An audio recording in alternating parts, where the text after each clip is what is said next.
Hello everyone, steno with Arihant पर आपका स्वागत है। यह डिक्टेशन 85 शब्द प्रति मिनट की गति से मेवाड़ सीरीज से होगी और यदि आप इसका पीडीएफ प्राप्त करना चाहते हैं तो आप हमारे टेलीग्राम ग्रुप को ज्वाइन कर सकते हैं, जिसका लिंक डिस्क्रिप्शन में दिया गया है।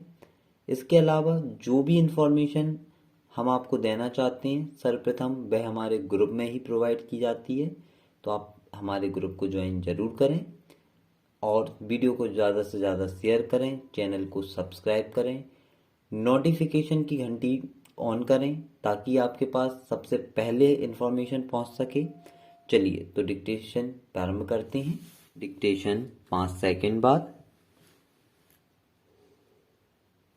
बीमा का विकास प्रत्यक्ष रूप से देश की जनसांख्यिकीय और आर्थिक रूप रेखा से जुड़ा होता है।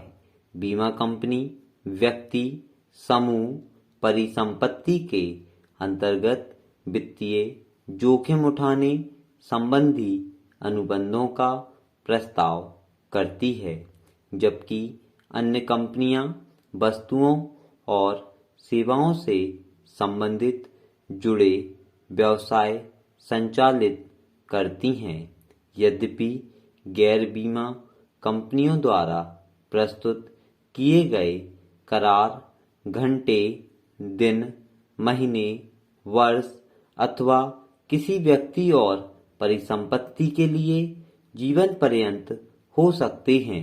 एक बीमा कंपनी का उत्पाद खरीदने वाला कोई ग्राहक संबंधित कार्यक्रम से जुड़ी तमाम अनिश्चितताएं और जोखिम बीमा कंपनी के हवाले कर देता है। किसी भी आपदा और हानि के प्रति बेफिक्र हो जाता है।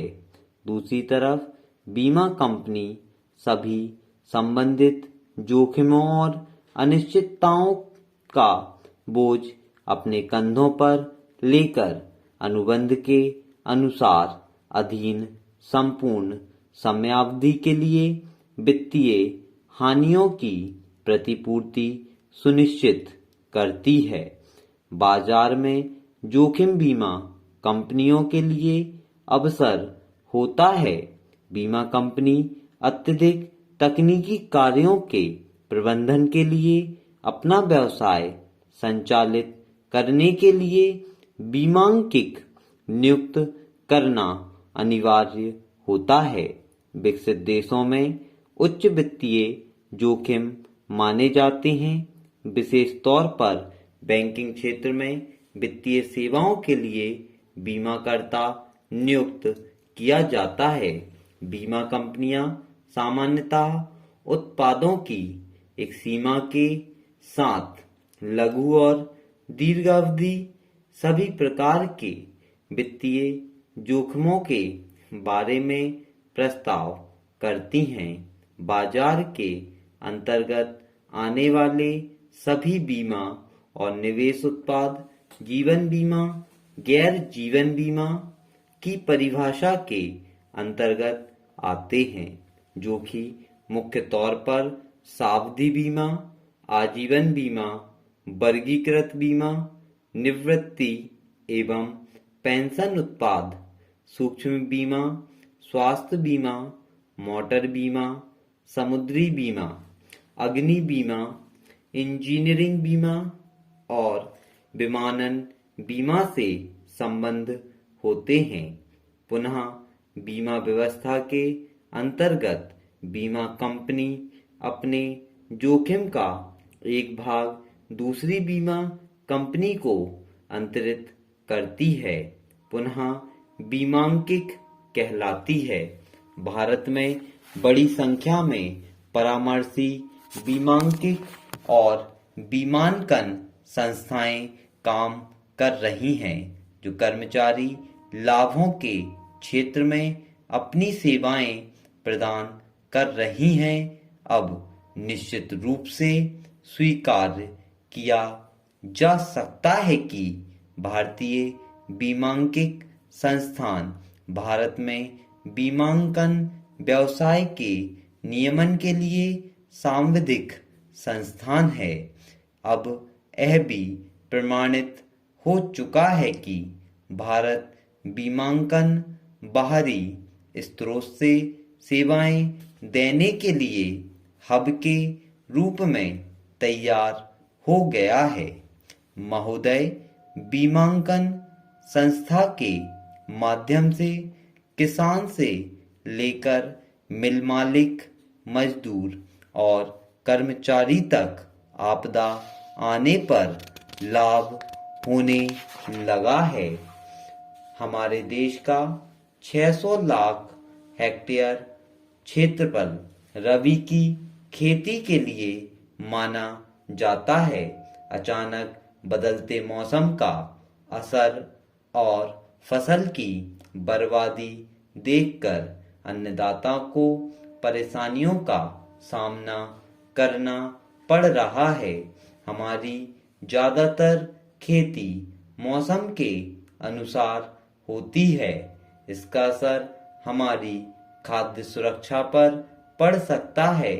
देश भर में ओलावृष्टि के कारण राजस्थान, पंजाब, हरियाणा, उत्तर प्रदेश, उत्तराखंड, बिहार, मध्य प्रदेश और महाराष्ट्र राज्यों में लगभग 113 लाख हेक्टेयर क्षेत्र में खड़ी रबी फसल को भारी मात्रा में नुकसान होने से संबंधित ज्ञापन प्राप्त हुए हैं और ऐसे संकेत भी मिल रहे हैं। इसी सिलसिले में गुरुवार को एक टीम राजस्थान के लिए रवाना कर दी गई है, जबकि हरियाणा के लिए शुक्रवार को टीम रवाना कर दी जाएगी। ऐसे प्रभावित किसानों के लिए फसल बीमा के दावों का तुरंत निस्तारण करने के निर्देश जारी किए जा रहे हैं। बुधवार को केंद्रीय कृषि मंत्री जी ने राष्ट्रीय आपदा राहत कोष का बजट दुगना करने के संकेत दिए हैं। केंद्र सरकार अगले 5 सालों के लिए करोड़ों रुपए का प्रावधान किया है। इस कोष में पिछले वर्ष की तुलना में दुगनी धनराशि का इंतजाम किया जा रहा है। प्रभावित राज्यों को आपदा राहत के तहत राशि 10 दिन के अंदर उपलब्ध करा दी जाएगी। कृषि मंत्री जी ने इसी तारतम्य में यह संकेत भी दिए हैं कि राज्य सरकारें किसानों को मुआवजा बांटने के लिए सरकारी प्रक्रिया पूरी होने का इंतजार ना करें, बल्कि उनको राज्य आपदा राहत कोष से धन वितरित करना शुरू कर दिया जाना चाहिए। यह सरकार केवल उद्योगपतियों के लिए सहूलियत भी जुटा रही है, उन्हें रियायतें भी बांट रही है, बल्कि किसानों के हित में काम कर रही है। केंद्रीय खाद्य मंत्री ने गन्ना उत्पादक राज्य उत्तर प्रदेश, हरियाणा, पंजाब, बिहार, आंध्र प्रदेश, तमिलनाडु, गुजरात, उड़ीसा के मुख्यमंत्रियों की बैठक अप्रैल के अंतिम बुधवार को बुलाने के संकेत दिए हैं। इस बैठक में संबंधित राज्यों के मुख्यमंत्रियों के भाग लेने की संभावना व्यक्त की जा रही है। गन्ना किसानों का चीनी मिल मालिकों पर करीब करीब करोड़ों रुपया बकाया है। इस संबंध में बताया जा रहा है कि खाद्य मंत्री बैठक से पहले किसानों के प्रतिनिधियों से भी मुलाकात करेंगे और मिल मालिकों पर गन्ना किसानों के बकाया भुगतान का रास्ता तलाशने की कोशिश की जाएगी। बकाया राशि के भुगतान के संबंध में कोई ना कोई हल निकलने की संभावना व्यक्त की जा रही है।